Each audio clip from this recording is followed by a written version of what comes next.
I'm Ted Leitner. I'm Ted Laslavic. How are you, Ted? Just your Laslavic, Leitner, and Las. Hey, big time production, don't you think? That open is yes. I like it a lot. I was impressed by that because I had not expected that, and made me feel like it was a big time. I would say network production, but no, I don't. I want to make something clear here. I don't disagree with what I'm going to say here. I'm just pointing it out. I did notice that the name of the program is Leitner and Laz, even though alphabetically it would be Laz and Leitner. But right. I'm just pointing that out. Yeah, it also, as I told you in private conversation, it flows better. Laz and Leitner flows a lot better. But you were humble enough, as usual, humble enough to. That happened to me. You know when that happened to me, Jim? When I went into business with Mike Tuck, may he rest in peace, and we bought a travel agency that, just to show you how bright I really am, we bought a travel agency. It was a franchise of a national company called Travel. And we were all excited. We had another partner, a third partner, and it was in the Glasshouse Square down there by the sports arena. And so Mike and I had the same conversation you did, but Mike was not as humble as you are. So he wanted to call it Tuck and Leitner's Travel for the travel franchise. And so I said, why don't we just, I don't care, let's do it, whatever you want to do, and let's just flip a coin and we'll see. And I'm so smart. The coin came up with my call. I called heads. It was heads, but with this incredibly small brain, I thought I had lost the flip. And so we called it Tuck and Leitner's Travel, but I had won. So it should have been Leitner and Tuck. So stupid. And about a year later, he brought that up and said, you won the flip. Go on now. You won the flip when we did the travel thing, but you didn't realize you won the flip. Oh, so you took advantage of my lack of a brain, and you acted like you won because I didn't know, and that's why your name's on first. Yep, that's exactly right. Okay, wait a second. We're going to get talking sports. We have a lot of things to talk about, but you were in the travel business. I had forgotten that. When did you find time to work in the travel business? Well, we had a woman named Gail who was the manager. So of the three partners, me, Mike, and I even, my God, speaking of aging brain, I can't remember the name of our third partner, but we hired someone who was a manager of the travel agency. The problem here is, once again, timing and due diligence. We did not foresee that right across the horizon came the internet. This was just before the internet, Jim. And so all of a sudden, our company will be booking its own. We can go online and book our own. We don't need a travel agency. And three of us think, uh-oh. Yeah. Does the term screwed mean anything to you? So we did okay for a while, but then it became, everybody's a travel agency. Everybody's got a phone. Everybody can book their own. And travel agents became basically, if you were doing tours and big cruise ships, you could survive. Right. And what we did not have that as a young travel agency. And so we went under, quite frankly. And my least favorite part, Jim, then I'll get out of this, is that a friend of mine back from New Jersey, who I'd known since I was 13, he comes out to see me and meets this lady at the travel agency. So then my partners and I find out later that from then on, she was booking him on his flight from New Jersey to San Diego and making the company pay for it. My dear friend from my childhood. And I'm assuming he must have known, right? What a dear friend. He wasn't paying for it. If he wasn't paying for it, he couldn't have thought that I was paying for it, or my partners were paying for it, or that she was paying for it. But no, she was putting it in the books that this is the first breaking news we've had, Ted. Padres just won on a walk-off home run. I beg your pardon? Padres just won their game with a walk-off home run. How about that? Lovely. Thank you so much. Lovely. Those were moments I cherish so much. There's nothing quite, the Hail Mary pass at the end of the football game and a walk-off home run. And those who don't know this, the legend is that Dennis Eckersley, when he was pitching, invented that term, not by thinking about it, but just talking about it, because he'd given up a walk-off home run that we now call a walk-off home run, but back then nobody called it that. It was just a home run at bottom of the ninth or bottom of the 15th, whatever, and it was over. And so a reporter asked him, what happened? And Eckersley said, well, I threw him a fastball. It was up. It was in the zone. He hit it out, and we walked off. That's allegedly the genesis of where that term walk-off home run came from. And, it just dawned on me now, too, that I always assumed walk-off was alluding to the winning team, but the walk-off was the losing team would walk off the field after the home run had ended the game. Right. He was the loser. Never cool to learn anything. He was. God knows I have a lot to still learn. Yeah, he was the loser. I threw the pitch, and he hit it out, and we all walked off. Yeah, you did. Yeah, you did. He was a piece of work. When Eckersley first was a starter, just like Riley Fingers and Goose Gossage, they were starters, and then they became relievers. And then in the old days, a reliever would come in, he'd work regularly 2-3 innings and get that save. And that's why to this day, don't ever mention that to Goose Gossage. He will go off. He will go off on one of his rants, whether he's in Yankee training camp in spring training or wherever he is. These guys, they come out there, they throw 2 pitches. The save is the easiest thing in the world. And get the save. We were out there. So back in my day, we go out there and pitch 3 innings, and they would. And they would when the save first started. Before they changed the save rule, and those guys would work several innings. So Eckersley did the same thing that Goose did, and Eckersley drank a bit, as he has admitted, back in those days, and he'd get nasty. He would get nasty. He would strike a guy out, and he'd look at the guy in the on-deck circle and say, "You're next." Wow. And as you know, back then, as opposed to now, you can get away with that because there's celebrations and bat flipping and all that crap. But back then, the rules of baseball, the unwritten rules, you didn't do stuff like that. Right. Eckersley was not very popular for doing that, but that was my favorite. You're next. You're next. Man. We covered some real characters just on the Padres. I mean, Ken Caminiti. And I don't know that Kenny was a character. He was a force of nature is a better way for me to put it. And he's one of the few players that I got close to. Because normally I think if you're close to a guy and then you have to say, I'm sorry, he got a bad jump. He should have beaten that out or he should have gotten that ball. And players don't like it. And they either confront you or they ignore you and give you the death stare for the rest of that season.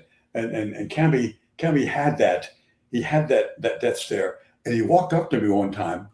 Actually, I was walking up to him sitting on the dugout before a game during batting practice. And he gave me the death stare. And I thought, oh, God, here it comes. Here it comes. And he says, Ted, sit down. So I go sit next to Cammy. And I hear, uh-oh, here it comes. Here it comes. And he looks at me and he says, you know, and his eyes were really, he had these eyes that were just, whoo, laser.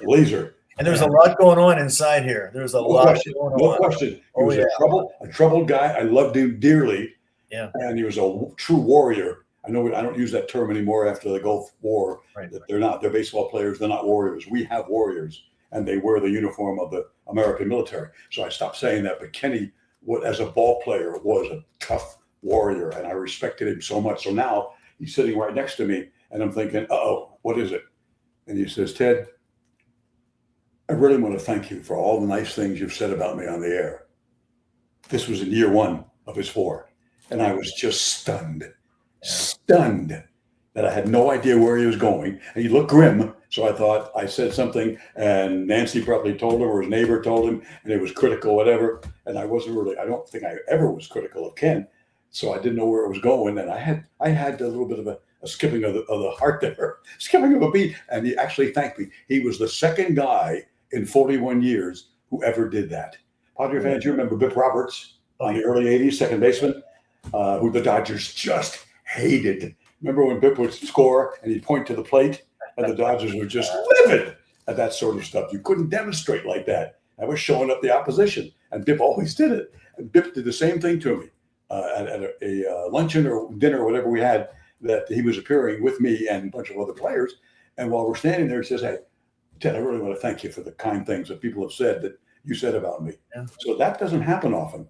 But Caminiti was the last to do it. He earned them. Now, I'm going to ask you a tough question. And usually I hate asking questions when I don't know the answer myself. But Was it Leon Bip Roberts? Was that his first name? It was nicely done. Yes, Leon Bip Roberts from Oakland. Oakland, a decent second baseman with the bat. Didn't have great range, but he had decent hands. Oh, he's a good player. Nice guy. He got 100% from him every time he went out there. He played. Absolutely. Played the way I like Bip a lot. And when I went up to Oakland when interleague play started, and the Padres went to Oakland, Bip was there at the Oakland Stadium. He was doing some broadcast stuff for the A's. I was really happy for him. Yeah, he really did well. I haven't had any contact with him forever, but I like Bip a lot. But that was that. I forget that series at the old ballpark at Jack Murphy, where every time he scored, he pointed to the plate, and the Dodgers afterwards were just ripping him a new one, just ranting and raving. And just amazing. As those same Dodgers, according when Rick Monday left the Padres in the early 90s, and the Dodgers hired him as a broadcaster, and Rick is still there, of course, on radio. Yeah. And so when the Padres hired him, Rick said, "You have no idea how my teammates with the Dodgers hated your guts. Yeah. Just hated you. Compared to Bip Roberts, Bip was popular, Ted, compared to you." I said, who exactly are we talking about here? He said, "Well, Reggie Smith would have liked to kill you." And verbalize that. And he said Reggie would get done with the game and he'd go back to his hotel, specifically to turn on the news at Channel 8 at 11, just to see what would come out of my big mouth then, and literally scream and yell at the television. And he said, you really did. You let it rip. You really did. And you were. I sat next to you often when you were in the earlier shows doing that. You weren't always right. "Oh, Most of the time you were. me not right?" You weren't afraid to let it rip. Yeah. I think New York fans, which I was as a kid, are critical. I think New York people, I don't want to whitewash somebody with the same brush. They're not all the same. Not all groups are not the same. That's what leads to stereotyping and prejudice and discrimination. But I thought back New Yorkers were they complained a lot and so forth. That was Larry Lucchino's great joke to me, that he said, 6 New York ladies are having lunch. And then at the end of the lunch, the waiter comes up with the check and says, "Ladies, was anything okay?" That was one of my favorites. That may not be a joke. That might be a true story. Yeah. New Yorkers have the reputation of complaining and being critical. And my father was both. So I'm sure that I got some of that either through DNA or environmentally for the first 18 years of my life. And New York sports fans are very critical. That's why a lot of Yankees are not fond of them. And so then I'm out in San Diego where they're not used to that, and understandably so. And they're much nicer fans without question. And they don't boo home players. I mean, who gets booed here? I can't name you 5 guys I ever saw get booed in a Padre uniform in my life. And any sports team. I don't remember any sports team getting booed. Yeah, in San Diego. But no question. And in the East, New York Giant football, it's been down. They get booed if they're down at halftime. They get booed. And the Yankees, if they're making an error, and those fans will boo. So there's no margin. There's no margin there to give you. That reminds me, Ted. After the Freezer Bowl in Cincinnati, the Chargers losing in the AFC Championship game. Yep. Once again, falling short of going to the Super Bowl. We got back into town, and there were thousands of people waiting for us, cheering us, right, and showing their appreciation for the effort we put forth all season long. And really, to try to decide a championship in that kind of weather in those conditions was awful, especially when you have an offense that relies on passing the way ours did. But I'll never forget that the fans in this town are really exceptional. They really are. And we lost. There were thousands there to greet us at the stadium when the buses arrived from the airport. Yeah, good people. And I was on a podcast.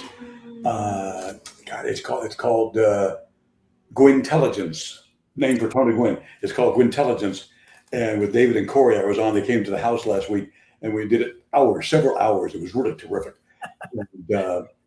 And they asked me about 96. And they asked me about 98 and the back-to-back titles in 5 and 6, where the St. Louis Cardinals were always there to ruin things and so forth. And then every time the Padres got to a World Series, it was a generational powerhouse of a team, the Detroit Tigers, that started like 45-5 and led from day one to the final day of the season. And the 98 Yankees had no flaw that I could see then or now. So the 2 times the Padres got to the World Series, they were terrific, terrific. I still think the Padre 98 club is their best, but they met 2 Titans that were better when they finally got to a World Series. It just happens. It just happens. But the booing thing, if you go even at Fenway Park, they live and die for that ball club, but they will boo you when you suck.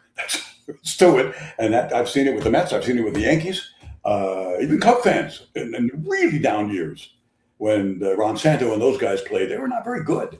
And they got booed. Padre fans have been fantastic. You remember being booed on the field with the Chargers in bad years or no? No, I don't. And there were probably times when I deserved it, but I don't remember Charger fans booing us. And I was in Detroit for 5 years, and it's a tough crowd. Detroit's a tough crowd. Oh, tough crowd. High expectations. Crowd. You're telling the guy who was at the 84 Padre World Series. Yeah. Talk about tough crowds. You remember that final game when they win in game 5 and Goose gives up the home run to Gibson? Yeah. And we're doing, Jim Holtzman is with us, our news director and common boss and friend. And he's with us on the trip. And we're going to do the 11 o'clock from the top of a church across the street from Tiger Stadium. And if you remember, after a win, the Tigers just won, not angry, not losing. They win, and they're rioting, going crazy. Remember? Yes. Crazy. They got Padre buses with fans. They're trying to rock the buses and turn them over. They're throwing Molotov cocktails, incendiary devices at Detroit Police Department cars. They turned over a taxi cab.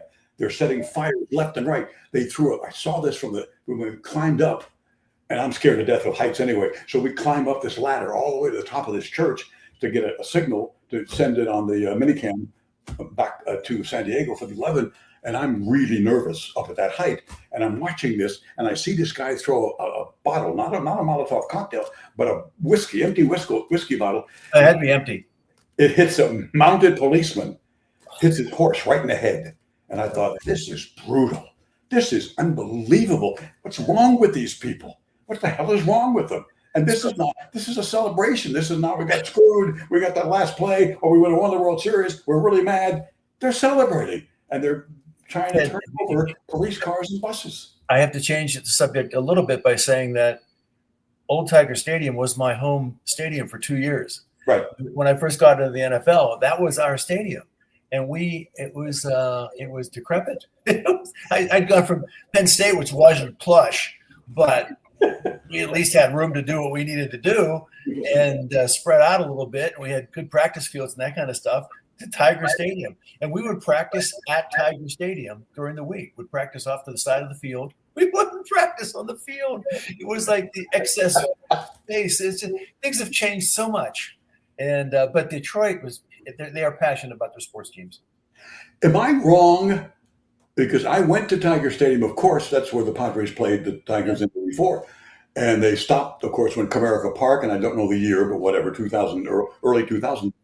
It was my impression the last time I read something about Tiger Stadium is that it was sitting there, that it was condemned and not being used, but I thought it was still standing. Am I wrong? I'll look that up. I don't remember. I really don't remember. And I liked it, except for the fact from a broadcast standpoint, up where that level was, at least for the World Series, you're looking straight down on the top of the guys' caps. Yeah. So it didn't have a great view for baseball, but it was such an old, wonderful place. That's when Billy Crystal did his 61 for HBO about Mantle and Maris and the race for 61 home runs that Maris got to beat Babe Ruth's record.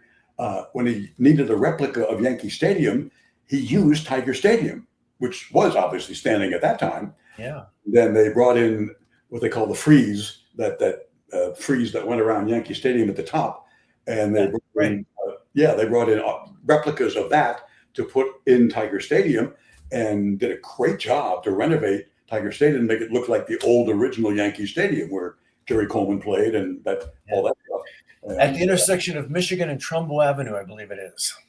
And, history. I love that. Ever hear Frank Sinatra on the old Blue Eyes' Back album? There's a song called "There Used to Be a Ballpark." Oh yeah. You should go on YouTube. Anybody should go on YouTube. If you're a sports fan, if you're a baseball fan. Yeah, and I'm not a huge Sinatra fan, but I recognize his greatness without question. And it's basically about and there used to be a ballpark here, used to be a ballpark right here, and talks about the fans and the this and the home nine and what have you in the home team. And it's a really great song. It'll bring a tear to your eye. It really was. And I understand why changes have had to be made to the stadiums and ballparks teams play in, because of the amount of people and the amount of use, and also the way some people act. But boy, those old ballparks, you had access. They were great. They were great. And like the new retro parks, and which is what they were trying to do, when Larry Lucchino made Camden Yards and then designed that, he wanted a ballpark that looked old when they opened it. Or not old, but looked like it had a history. That was his line. Had a history before the first game when they started. Whether that was here, when he put Petco Park online, and then when he did it in Camden Yards, which was the first of the retro parks. That was his idea. His idea is just absolutely sincere. Oh, look, no understanding. I love these babies because the old ones, look at that. Old Comiskey and all the old ones like that in Tiger Stadium, that's what they were. They were very, very close to the field. Ebbets Field, Vince Scully used to tell me when they had smaller crowds, you could hear every individual yelling things at the players, and sometimes not so nice. That's not so good often. Brooklynese about them bums. Hey, you bums. I mean, these people were crude, and they were really close to the field. And that ballpark, that's a beautiful sight, by the way, seeing that ballpark again. Oh, yeah, I'll bet. That's cool. Absolutely awesome. And Scully told me one time, there was a woman, I forget her name. She was very famous in Ebbets Field. She was always there, kind of like one of those drummers that are always there. And I'll think of the name later. But she yelled something up toward the press box. And people kind of quieted because they heard her booming voice. And Vin just kept doing the game, ignoring her. And then when it got quiet again after the pitches foul back, you hear, Vin Scully, I'm talking to you. Everybody starts to laugh. That's how close they were to the field, that this woman with that incredible Mary Martin voice or whatever, that Broadway star, belting it out. And Vin was Vin turning red, I'm sure, because those were the neat, so close to the players you could smell the ball game. And that's what the retro parks did. And I thought Lucchino was way ahead of his time. And that's exactly what they wanted to do. And then you have amenities, and you've got all sorts of Yankee Stadium, we used to sit in the obstructed seats. If you were not in the upper deck, you bought what they call the obstructed seats, where they had an H-beam right in front of you. And it was cheaper, so a kid could afford it. And in the new places, there's no bad seats, all sorts of amenities, and they're wired for internet and all that at the seats, and all that didn't exist in those days. So you're right, they had to change. So Teddy, Lucchino was raised in Pittsburgh, as was I. So we both experienced Forbes Field as kids. Right. And Forbes Field was that type of a stadium where you had the beams in front of you. If you weren't careful, you got stuck behind a beam. And honestly, you're looking like this the whole game, or, being a pain to the person sitting next to you. But it was in the neighborhood.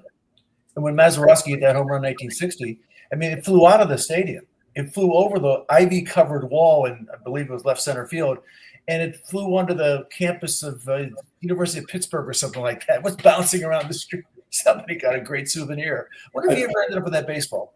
I love stuff like that. I do. There was one where Frank Gifford used to tell a story when he played for the New York Football Giants, and there was a game, an exhibition game. The Yankees were on a tour after spring training, and they were playing an exhibition game at USC, and Frank Gifford was at USC as a running back at that time, and Mantle hit a home run out of the USC ballpark so far that it went all the way to the football practice field and bounced and rolled right up to Frank Gifford's leg. And he says had to be, he didn't walk it off, but he said that's got to be 550, 600 feet for the baseball ballpark to where we were practicing at USC. Wow. I love stories like that. I do. And when you say Forbes Field, I think of Ralph Kiner. Ralph, who was the Mets broadcaster, one of the original Met broadcasters, along with Bob Murphy, who was Jack Murphy's brother. Jack Murphy of Union fame and Jack Murphy Stadium. Bob was a wonderful guy, and Kiner was Kiner was one of those guys that would say things sometimes that you would wonder. He had one time that. And welcome to New York Mets baseball, and this Father's Day, 1967, and to all you fathers out there, happy birthday. He would do stuff like that all the time. And he made a comment one time, that bounced out, and that's going to be a ground rule error. Well, I was raised on Bob Prince, the gunner. And I knew the gunner well. He was the Pirates announcer. He was perfect. And a good one, too, by the way. Yes. Enthusiastic. Always there, always engaged. You know why Gunner lost his job?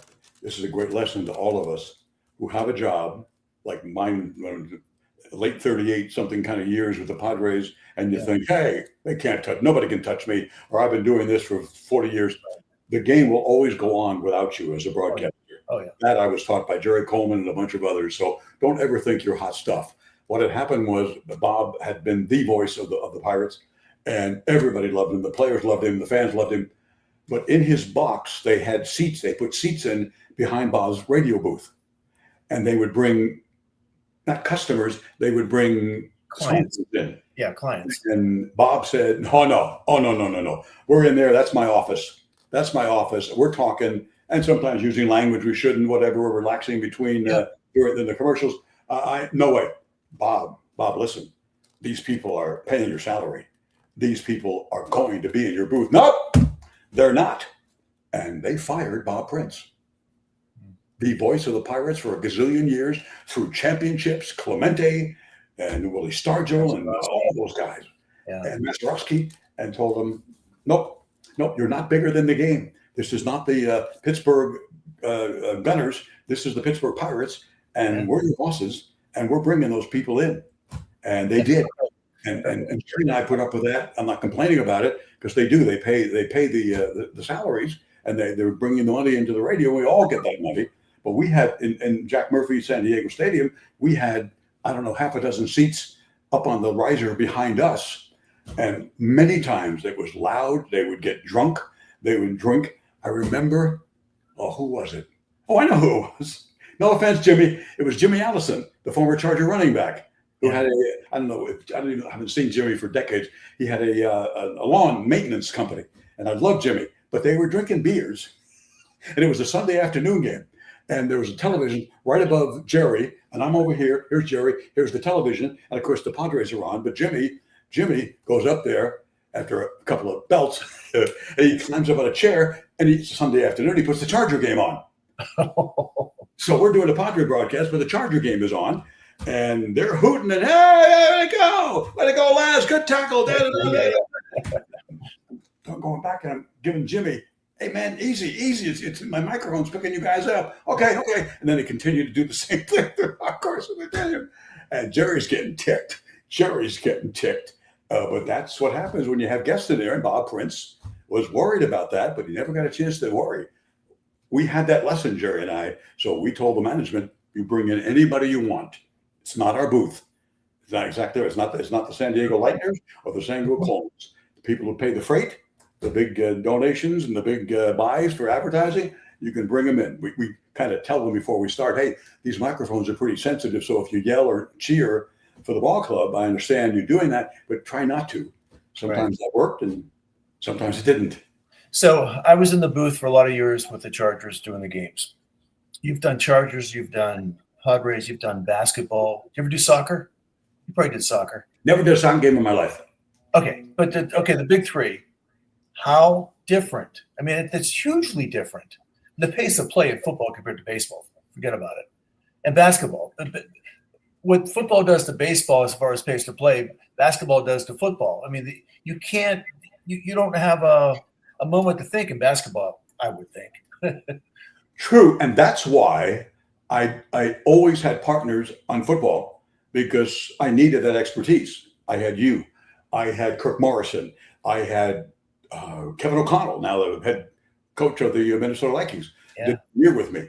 And then coaches were looking to get him because he's such a sharp, amazing man, one of the best I've ever met in my life. And so I had him, and I had Richie Ornberger for years, just terrific players. And you guys, I've always said this, know more than we know. It's like the old Bob Knight line in Indiana telling the media, you guys don't even know what you don't know. You don't even know.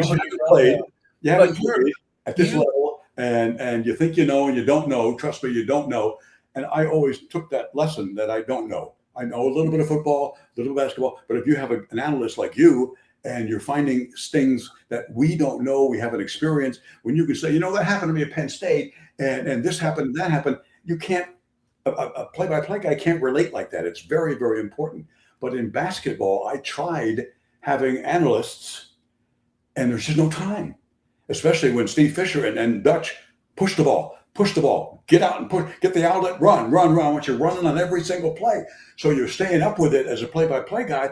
But if the color guy comes in, the analyst comes in, he's talking, he won't be out before on radio especially, he won't be done talking until the basket. And then you hear the crowd reaction of the basket, and he's still talking. So I went through that, and I decided to go back to not having a partner because there's really not a lot of time to get it in. I don't know how Chick Hearn did it.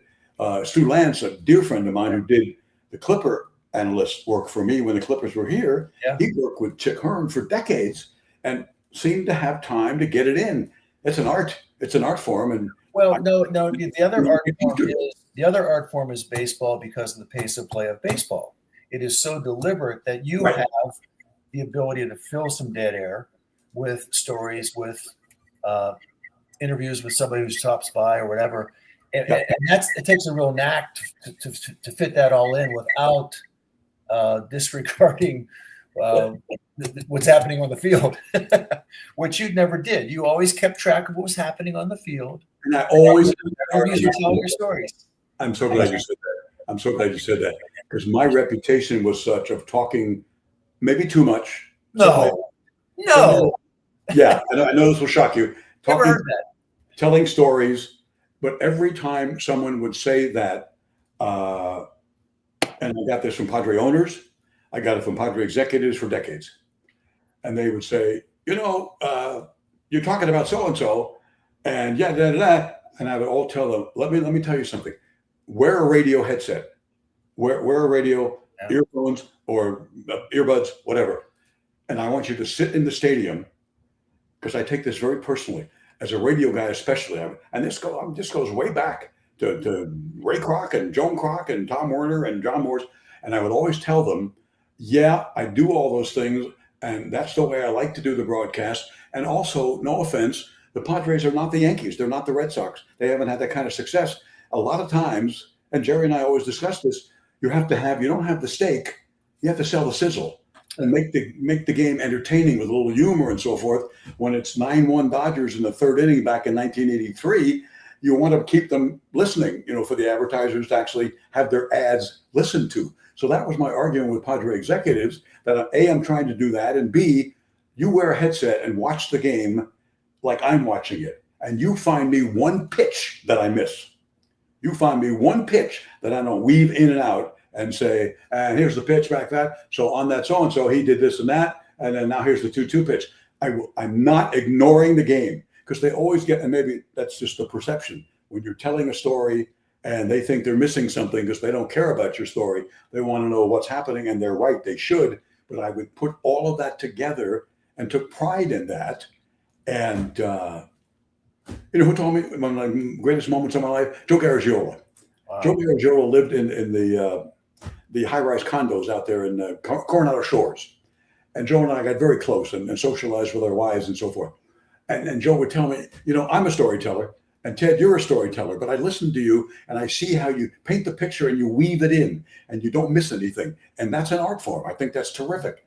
Yeah. And because when Joe did the Saturday Game of the Week on NBC, it was difficult for Joe and Vin Scully, who worked together, because Vin always works alone, but now he has an analyst in Joe Garagiola who's telling his stories and his humor, because that's Joey.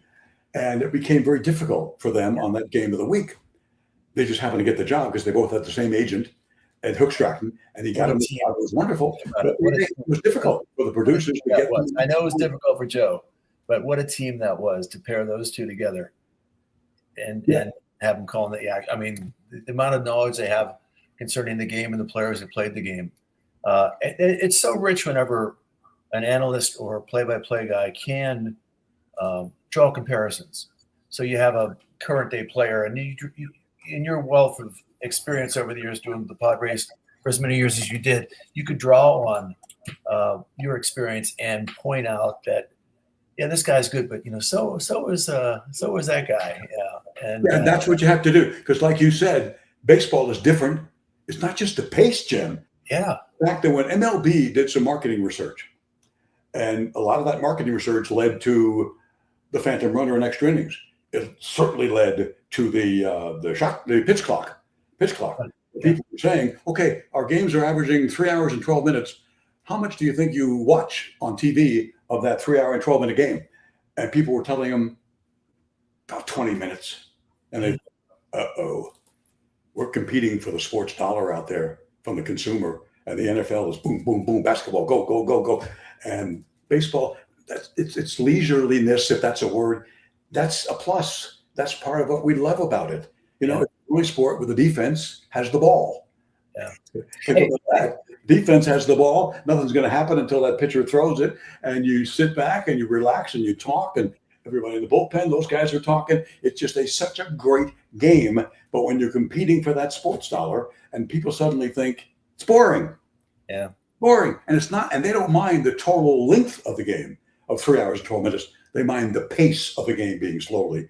And the marketing told Major League Baseball that. Yeah. And Major League Baseball, anybody will tell you, of a 3 hour baseball game, the ball's actually in play about 12 minutes. Wow. As a play-by-play guy, you're calling it that something's in play and actually happening 12 minutes out of a 3 hour game. So you're Amazing. right. You have to have something up here and stories and what have you. And then people will tell you, we don't like your story. We don't want your stories. And also, I don't know what to tell you, because if we don't have those stories, you'll hear this. Nothing. What broadcasters call dead air. And that's not acceptable either. So tell me what you want me to do. And Garagiola was criticized the same way for his stories. And they were wonderful. They were hilarious, as he was. One of my favorite people of all time. And he's one of those guys like Scully and Jack Buck and all those and Harry Carey that I would pinch myself when I was talking to them. And I'd hear that voice and think, this guy knows I'm alive. Yeah. He's a friend of mine. Who the hell am I Yeah. to know Jerry Coleman and Joe Garagiola and all these guys and these incredible broadcasters? Jerry was a treasure. Jerry had that great career, but he had it so many years ago that people, it was kind of overlooked. And you wouldn't really, there weren't that many people, especially in San Diego, who followed his career when he was with the Yankees. And all that. And I should ask, which career? Because he had several. Yeah, good point. Yeah, playing baseball, Marines, Yeah. broadcasting, at least 3 full careers. Just a marvel. Just an absolute marvel, Amazing. Just amazing. Just amazing. And he was like Ralph Kiner. That he would, Jerry, as you know, would get excited sometimes and say things not quite what he meant. And my favorite Kiner, because Kiner would do that with the Mets, but my favorite one, show how quick he was, as well as faux pas. I mentioned, Father's Day, happy birthday to all your fathers, and a bunch of stuff like that. And one was he opened up with Tim McCarver. Yeah. And Tim was doing the Mets color. And I basically covered Tim in Philadelphia and talked to him all the time, because when Steve Carlton shut out the media and would never talk, and when Carlton started, they had to go to Tim McCarver to get quotes about what was he throwing today, because Carlton wouldn't talk to them. So everybody talked to Tim McCarver, and I got close to him, and then he became a terrific broadcaster, first locally with the Yankees, the Mets, and then I guess on Fox. Excellent. Yeah. So Kiner opens up and he says, "Good afternoon. It's time for New York Mets baseball." And then, I'm Ralph Kiner with Tim MacArthur. And Jimmy looks at him like, Tim MacArthur? But the best part was, then they just went back and forth, because Ralph did hear it. A lot of times Jerry didn't hear those things he said. So they go back and forth. And then at the end, when they're going to finish the open and go to the commercial break and come back with the game, and Kiner is quick enough to say, so as MacArthur once said, I shall return. after this message. What a great line. That Calls him is. MacArthur instead of Tim McCarver, and like General MacArthur. General MacArthur, and going back to the Philippines, I shall return. One of the best lines of any broadcaster of all time. That was Ralph, who I always knew was at Jack Murphy Stadium, because even outdoors, open booths, 2 booths down, he's smoking that big cigar. And even outdoors, I would feel the burning in my eyes. Wow. I knew the Mets were in town. It was Ralph. You know, we're so lucky. We're so lucky in this town that we have, you know, the weather, the ocean, the people, and and the sports teams, and it is a draw. I mean, obviously, a lot of things, but you've covered basketball, NBA basketball is down here. Yep. If we had a different building, we'd probably still have an NBA basketball team. I think the support was always there for the basketball team. It was a little different back then. It was different. The Aztecs didn't draw when they're at the sports arena, big games. Yeah. The Rio tournament. Bob Knight came in with Indiana, things like that. Yeah. Aguirre came in with DePaul as an All-American. You'd have the crowds because the basketball fan is a knowledgeable fan. Right. He's just not going to pay for crap. And if you're not any good, he's not going to make that trip down there and do that. And of course, the Aztecs built and built and built. Fisher and Dutcher, and to have, as Steve would say, we're not just a team now, we're a program. That's what the Aztecs are. And the Clippers, you know, some of those early Clipper teams that Gene Shue had, and I loved Gene. He passed away a year ago in his 90s. I loved him. Whenever you see a guard in the NBA, you know, come to the top of the key and slow it down a little bit, and then make that spin move and pick up the dribble again. Gene Shue designed that. That was his signature move, and everybody picked it up. I thought Gene was just not only a terrific player, but a great guy. And when they had World Be Free, Lloyd Free, and Bill Walton came, but he was injured, and Tom Chamberlain. They had some really talented guys on that Clipper team, and I believe it would have been difficult in a rundown place like the sports arena. They would have had to somehow pony up the money, and I think they eventually would have, just like they did Petco. But to build something here, as John Moores will tell you, it's like, get out your dental tools, man. It's pulling teeth. It's just you can't do things here like you do elsewhere. And so it would have been difficult. Hopefully it might have been done. But by that time, Bob Breitbart had sold the Rockets and they went to Houston. And that was it. And the Clippers were here. And then Don Sterling, there's a piece of work, took them to L.A. So we got a bad rap for losing teams. But if you're good and you spend and you're smart, San Diego will support you. And that's exactly. And San Diego will support its sports franchises to a degree. Mm-hmm. Have a hard time getting things built in this town. Oh boy. I remember doing it. Jimmy, I did a Charger game in Buffalo. And a guy from Kirsch & Lehman company was there, a friend of Dean Spanos. And Dean came in the booth, introduced me to this guy, and then Dean left, and we were talking while getting ready for the game. And he said, tell me what's going on with your baseball park. You're building a new baseball park. Yeah. And I heard there's like 14 lawsuits. What the hell is that about? I told him about these guys that are filing lawsuits and environmental concerns and this concern or this concern. And I told him, in my opinion, what they want, these are a couple of attorneys who can file their own. They don't have to spend money on a lawyer. They can be their own attorney and see their name in the paper. They can see their be on talk shows. And they were on mine and others, and see their face on the evening news. And I thought they loved that. I thought that was just lovely for their ego. And they loved that, while in fact they were costing the city, the taxpayers, and John Moores money, and fighting a ballpark, which was just a terrific idea. And as you look at it now, everything John and Larry said was exactly true. The property taxes increased. The land is worth more. They cleaned out what was a blight. And the Gaslamp is a wonderful, wonderful, beautiful restaurants and a great place to go. Everything they promised has been exactly as they said. But these guys want to file lawsuits, not one of which had any merit at the lower level or even got to the appellate level. And this guy is telling me, hey, in New York State, where I'm from, with Shearson, if it's not unconstitutional, literally, if you can't prove it's against the state constitution, you build it. That's it. There's no challenges. There's no lawsuits. They're thrown out immediately. I told him, well, guess what? In San Diego, and eventually we had 2 years of a steel structure sitting there rotting. And if John Moores had said, hey, screw this, pull the plug, I'm done putting money in, the city's done putting money in, there might be no Petco Park. And probably maybe no Padre franchise. That's not out of the realm of possibility. So it's difficult to get anything done. And Breitbart went through that with the sports arena and suddenly said, I'm done. I'm out of here. Well, same with the Spanos. They got fed up and hightailed it out of town. Yeah. It's a shame. It's a shame. May I speak, by the way, for just a minute? If I can, and I can hear. I didn't have my hearing aids in. Yes, I'm old. I have hearing aids. My eyes are bad. It's part of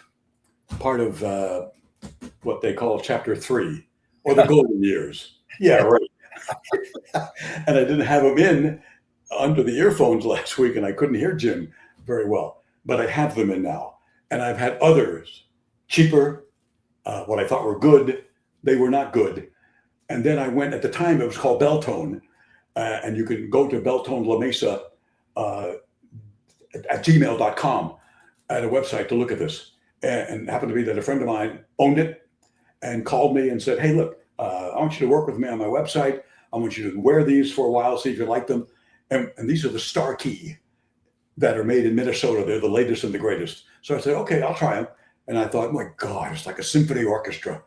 From two juice cans on a string to a symphony orchestra, the bass, the sound, and then you have it all programmed in your phone. And when you're watching television, you put it on television and you hear the television better. When you're just talking to someone like this, like we are, you put it on personal. When you're in a restaurant and you want to get the restaurant noise to go away, so you just focus on the people at your table, you put it on restaurant. Nice. And all sorts of other treble and bass. And it is fantastic. I'm not here to sell you. I just want you to be able to have it and be able to hear.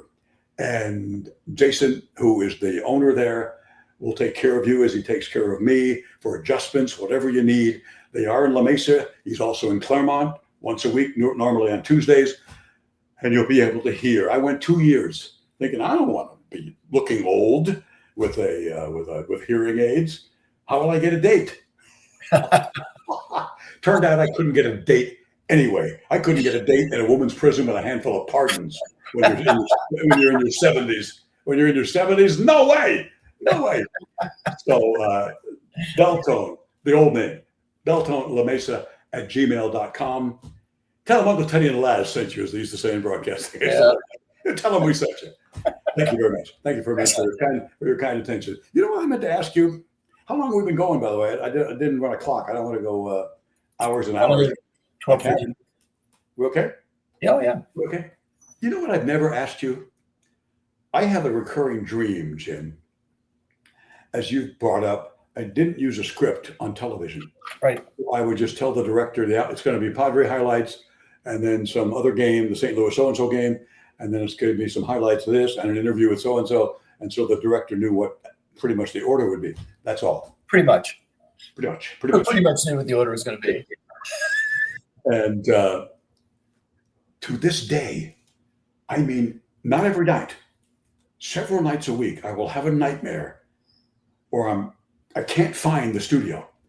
And so I'm running outdoors over hills and dales and whatever, and going in and looking for an elevator. We had no elevator at Channel 8. Looking for the elevator at Channel 8. And I'm saying, wait, you know what the studio is? It's just a total panic. And I can't find the studio. And then when I get down to the studio, I sit down and I say, let me speak to Steve. Steve was the director, and doesn't come on. Yeah. I need to talk to Steve. And he won't come on. And then I ask tell my producer who's in the booth, in the control room booth with Steve, I need to talk to him to see if he's on this so-and-so tape. And he doesn't answer me. And I'm just going crazy. I have no idea what's on the show. I've forgotten what's on the show. And I'm about to come out here and do 4 minutes. This nightmare is just constantly. That's crazy. Constantly crazy and constantly recurring. Okay, I'll tell the story about your producer at the time was Rich Rudy. Yes. Good guy. He worked hard to get the tape ready for Ted. And Ted had a busy schedule. I mean, you were doing radio, you were doing this, you were doing that, you were making appearances for the TV station. Busy schedule. You would come in at times with maybe 10 minutes. By design. I wanted the pressure on me to have to ad lib and do it quickly and not churn it over and over and rehearse it. It was great. Spontaneous. It was all rehearsed. So I would come in late to put pressure on myself, but I did drive the producer. Well, but the other thing is crazy. You kept track of what was going on during the day. You knew exactly what you knew what tapes Rich was going to have ready for you because that was the news. Right. True. So it wasn't a big surprise. You didn't have to script it all out like some people did. No, never did. But you used to drive Rich crazy because you would get there with about just enough time to view the tapes, and then maybe you'd make a change. I don't want that tape. So he had scrambled to change the rundown. That was not good. And many times with my diarrhea of the mouth, I was not able to, forgive me for having dinner or getting ready. I would, the director would say 30 seconds. Yeah. And I just was in a commentary or whatever, and I just wanted to get it out. And I knew I could actually feel Audrey and others, the directors and the producers rather, in the booth screaming, wrap him up. I'm going overtime. And it was a CBS affiliate rule. You never went to Cronkite, Walter Cronkite. The network news followed us at 6 o'clock. You never were late for Cronkite or later Dan Rather. Or you were in big trouble as a producer. So now I'm going over and they're saying, come on, we got to hit Cronkite. We got to hit Cronkite on time. But I would tell those people, it's kind of a quid pro quo. When you lose a live shot and the satellite goes down, and now you have 2 minutes to fill because you don't have that story of someone's out in the field. Yeah. What do you do? Yeah. We ask you to fill it. That's right. So I got you out on time those times. So give me a little slack and I'll do my best to get you out on time for you. I understand. I'm not trying to bust your cojones here. I'm just trying to get it out and get it finished and get my point across. So it might be cogent. You never know. Once in a while, it might, and blind squirrel even finds an acorn. Once in a while, it might be cogent and mean something. But my question was to you, this nightmare is all the time. Yeah. And I wake up upset and sweating sometimes, and I just hate it. I can imagine. How many times, if ever, do you have, if not nightmares, dreams about playing? Oh, that's good. A national football league game on national television. And do you go back in your mind? Is that a regular thing or never or what? No, but when I was playing or when I was broadcasting, I would have instances, as you experienced, where you startled yourself awake because you thought that you were on the air and you weren't ready or you didn't know what's the next tape. I have no idea. Or the prompter stopped. In my case, I needed a prompter. I worked off a prompter. The prompter stopped operating. What do I do now? So I would have those dreams, but not so much about playing. I'm shocked. I'm really shocked because that was such a. I mean, from the time you were in Pee Wee back in Pennsylvania, and then you're a big star in high school, obviously. That's and probably it. You do it for so long, and it's ingrained in you since you were a kid that that's just what you do. It's third and long. Look out for the pass, right? You know that. Yeah. By the time you're 7, 8 years old, you know that. Hey, third and long, it might be a pass. It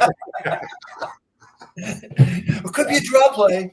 Yeah, but I would think that police officers have flashbacks, have dreams of confrontations and police chases, and no matter how old they are, it's still in their memory bank. And I would think that would be the case, or whatever, a teacher who was giving a lecture and I don't know, lost their notes, or somebody's giving a speech and lost their place, all sorts of things in the memory bank over decades and decades and decades at all ages. But a football player, like I said, from high school to Penn State, to Detroit, to the Chargers, to the Packers, and moments of a great tackle, an interception you're returning, maybe a fumble you picked up, or maybe you intercepted and fumbled the ball. All these things are in there. And I'm amazed that you don't have dreams / nightmares about a specific game or going against a specific guy. I would have bet the ranch on that. It happened in practice one time, and I got kicked off the field.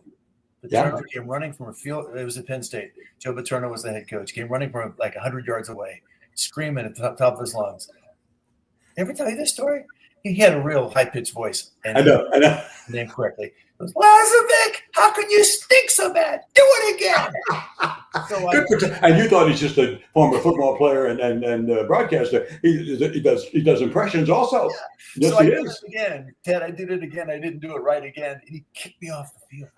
And I thought it was at that stage of the preseason where you were solidifying your role as a starter. And all of a sudden, I'm not on the field for the end of final 20 minutes of practice. Not good. I thought I was done. Not good. And so I rushed out of the locker room. I didn't shower. I just got rid of my football gear, jumped into my clothes, ran back to the dorm because it was during an area next to campus, next to the stadium. And I'm in shock. And we had a trainer named Stud. And Stud was a big old guy. And he came over and he said, you got to get ice on that ankle you hurt earlier. Now you relax. The old man likes you. You're going to be fine. But, boy, I'll tell you what. You talk about life passing in front of you like that. I thought that was it for me. I was never going to play again, never start a play, and I'd be done in college. But anyway, it happens. Was your overall experience, and people know that Paterno had a great success. I met him on several occasions when Penn State played Oklahoma in the Sugar Bowl. And I was covering Oklahoma, and I went down and I sat down with Joe Pa, and he was very accommodating, very nice to me. You know, I'll never forget, he was very, very, very liberal in terms of his politics. And so we're at the Superdome where the game's being played, and they had built the Superdome, but like Atlantic City's casinos, it's surrounded by a ghetto, by a really rundown area. They didn't spend any money on the neighborhoods, just on the casinos, of course, with gold-plated, that sort of crap. And same thing with the beautiful Superdome. For hundreds of millions of dollars, but not a dime to the communities that are so poor, and didn't help them along. So I'm sitting down with Joe, and we're talking, as they said, at the camera, and he looks around and he says, look at this place. All this money they spend, not one damn dime to help the people in the surrounding community. That's and Joe. that was the first thought that Joe's a person. That's what I call a person that cares, that does care. You know what I mean? And will even give his money to people and so forth. So I always had that in my mind. And talking about him, and I talked a long time with Jack Ham, another great linebacker. He was a pretty good linebacker. That Jack guy. Jack always told me stories about it because Jack does the Jack does the analyst work now with Penn State for several years. And so when they asked, I went back, I talked to Jack about Paterno, and then Richie Ornberger. He and I were together 4 or 5 years, and Richie was a Penn State guy at that time, a Paterno guy, and Richie said he kind of aggravated him a lot. Richie had a problem with some rules and got in some trouble with Joe. But Joe also knew he was the best blocker he had was Rich Ornberger, that kind of thing. Okay, I'm going to tell this story. Don't stop. It was a great experience. And overall, he didn't see all that sexual depredation and whatever you want to call it that was going on, that he was. Ed, I'm offered a job. Couple your stature, like your Sodom was saying. Like they did, they brought down that Paterno statue. What were you thinking when that scandal ended? Heartbreaking. Because when I was offered the job to be your caddy at Channel 8, I had a weekend to think it over, and so I had been offered a contract to go back and play for the Packers for one more season. They were very generous, offered me a 50% raise, and you saw me play. You know I wasn't worth that. So anyway, I was offered a 50% raise to go back, and I was getting ready to go back and play for the Packers. I go to church on a Sunday morning here in Coronado, and to decide whether or not I'm going to play football for another year or take the offer to be your caddy and work in the sports department at Channel 8. And I'm in church in Coronado, California, just 2,500 miles. I've told this story many times. I'm sorry for repeating it. 2,500 miles from State College. Sign of the peace. I turn around 2 rows behind me is Joe Paterno. Unbelievable. I shake his, I wave to him. We walk outside. The first thing he says to me isn't even hello. He says, Jimmy, when are you going to retire? You've played long enough. Joe, thanks for the vote of confidence, Coach. But it was so true. You've played long enough. I worry about guys like you. You've had a couple of knee operations. You keep playing. And I looked at the heavens and I said, I'm going to retire tomorrow. And the decision was made just before that, but that confirmed it. Isn't that amazing that he would be 2,500 miles away from State College, PA, on the day I'm making this decision, and he'd pop up and ask that question. Crazy. I love it. Crazy. I love it. So you got to play with, that's just a big-time school at Happy Valley and all that stuff. And good players. John Capoletti was there when I was there, Heisman Trophy winner. I met John when he was with the Chargers briefly. Yeah, those couple years. Nice guy. And I remember when he accepted the video is awesome. When he accepted the Heisman Trophy and he dedicated it. He dedicated it to his little brother who had, I forget what disease or was handicapped. His little brother. Yeah, and it was just one of the most remarkable moments when he won the Heisman Trophy at the New York Athletic Club. and said, if I could just give Joey, it was Joey, wasn't it? If I could just get, I can't believe I remember that. Like, if I could just give Joey happiness for 10 minutes from him being here today to see me get this award, then everything is worth it. I thought Cappy was one of the greats of all time. And Cappy had a great supporting cast, and he'll be the first to tell you that. But a guy named Eddie O'Neill was a two-time All-American linebacker. Mark Markovich was a outstanding offensive tackle. On and on and on. That team they were undefeated, 12-0 or 13-0, whatever it was. It was a year after I left. They really missed me, didn't they? That's right. Whenever you leave a TV station, you want the ratings to go down. Whenever you leave Penn State, you want to have some difficulties. Yeah. We went 10-2. I thought 10-2 was pretty good. How about 13-0? Yeah, I understand. But that's what I used to tell Arnberger the same thing. What a rich history, and they can never take it away from you. You know what I mean? You go from high school, you have scholarship offers, and how many offers did you have, by the way, coming out of high school? I took recruiting trips to Duke, Michigan, Pitt, and Penn State. Big time. That's big time. Yeah. Well, don't be modest. You must have been one hell of a player coming out of. Well, my high school team went 08-1 my senior year. We didn't win a game. No kidding. Didn't win a game. And but they noticed you though. There were 23 of us on the team, and we got spanked quite a bit. But anyway, I was lucky to have an older brother. You can maybe experience this, who cleared the path for me. He had played ball and gone on to play in college ball for 4 years, and so I knew the way. Just keep your mouth shut and work hard. Which is what I did around you, Ted. When we shared an office, I kept my mouth shut and play and let you play hard. No, I, as you know, all through my career, I've teased players about their salaries, about making mistakes, about making a mistake in an interview, because I'm a smart ass and I would do that all the time. And I did that. I know players wanted to punch me right in the mouth and all that stuff. But through my years, as I got older and more mature, I learned so much from athletes, both amateur and professional, especially baseball players, with their mental toughness in a game that's built for failure. 7 out of 10 times at the plate, you fail, and you're a 300 hitter. You're the best. You're the best. And guys go out there and get lit up and give up 5 walks and commit 2 errors and give up 9 earned runs.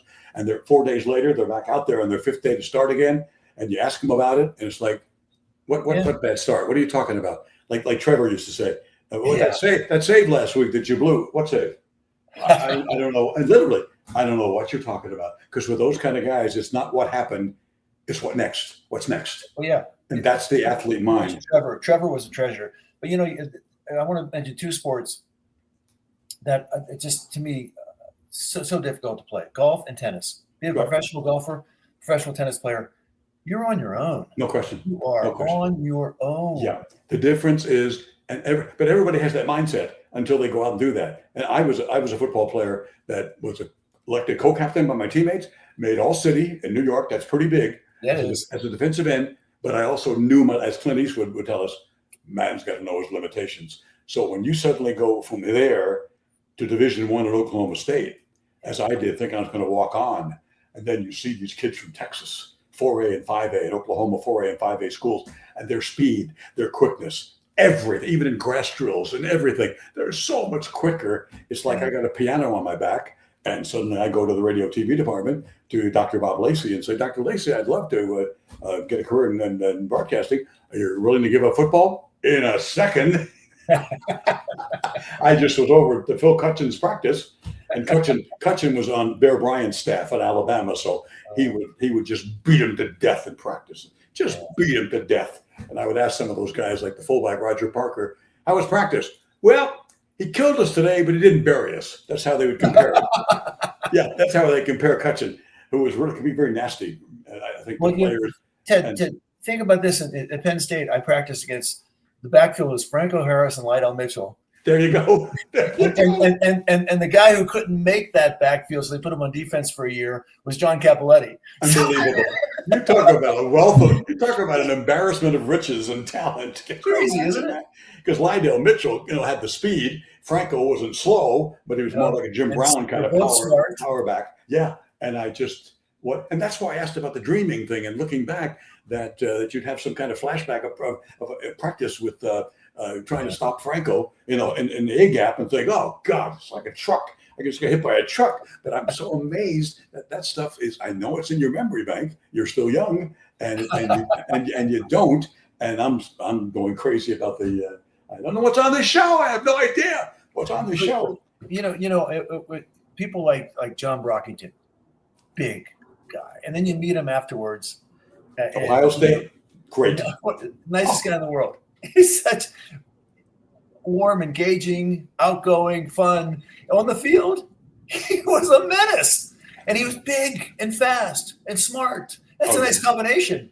Oh yeah, that's the guys you played with and against, and not just the college experiences as a student athlete, and for game day, and all that adulation that you guys have. The women, Susan, I'm kidding. Susan, I'm totally kidding. and the experience, having just been a high school nobody, the idea of having that, I hope you realize what you accomplished and what you did. I told Ornberger this all the time, that it's just greatness. And the guys you were with on your team, and the guys you played against, big time names like you've been mentioning. What a gift! What a gift! Hey, I think we're out of time, aren't we? Okay, that's all. Okay, baby. You got the headsets on. I got nothing. I lost you for a moment. I couldn't hear you, so I put the headsets on. Put my white ears on. So, anything we need to wrap up? Yes, I need to wrap up. I am going to speak, if I may promote myself, because if you don't promote yourself, please do. Who's going to the San Diego Historical Society, the San Diego History Museum, whatever the technical word is, at Balboa Park, to a dinner tomorrow night. Nice. On the history of sports, baseball, Padre baseball, my career, and all those things. And I appreciate the invitation. If you have that ticket for tomorrow, I will see you there tomorrow night. I appreciate it very, very much, your kind attention to spend some time with me tomorrow down at Balboa Park. And what is the venue? It's the History Museum, History Society. Yeah. And it's not a dinner anyway. Is it a dinner, or it's actually a dinner, but in keeping with the theme of my Padres and baseball, it's hot dogs and Cracker Jack and popcorn and sodas and like you get at the ballpark. So that's good. Yeah, it's a good thing. Yeah. So it's not the Historical Association; it's the Historical Association. Exactly. Yes, historical. I jokingly always refer to it as Historical Society or whatever it is. I know it's on El Prado, and I'll get there, and I'll be there, and I'm looking forward to it. And I'll say this, and I'll talk about it next Wednesday when we get together. 78, and I'd always ad-lib, as I said, the shows and speeches. And so at this age, for the first time, I have trepidation of hoping I don't go out there and do a zone out or repeat stuff, because that's what happens when the brain shrinks and the memory bank goes down. And so I'm very attuned to that. Also with a lot of Alzheimer's in my family on my mom's side. So I always look forward to it because I love it, but I'm worried these days. And the only one I've done recently was Randy Jones' public memorial at Petco. And for RJ, I'm so glad it worked out well. Yeah. And every single day, I miss him at that ballpark. Yeah. I just miss him. For Jim Laslavic, our producer, Joe Nelson of the Producer Joe podcast on sports himself. And we will see you here at 4:00 next Wednesday. And I thank you from the bottom of my heart. Take care. Thank you.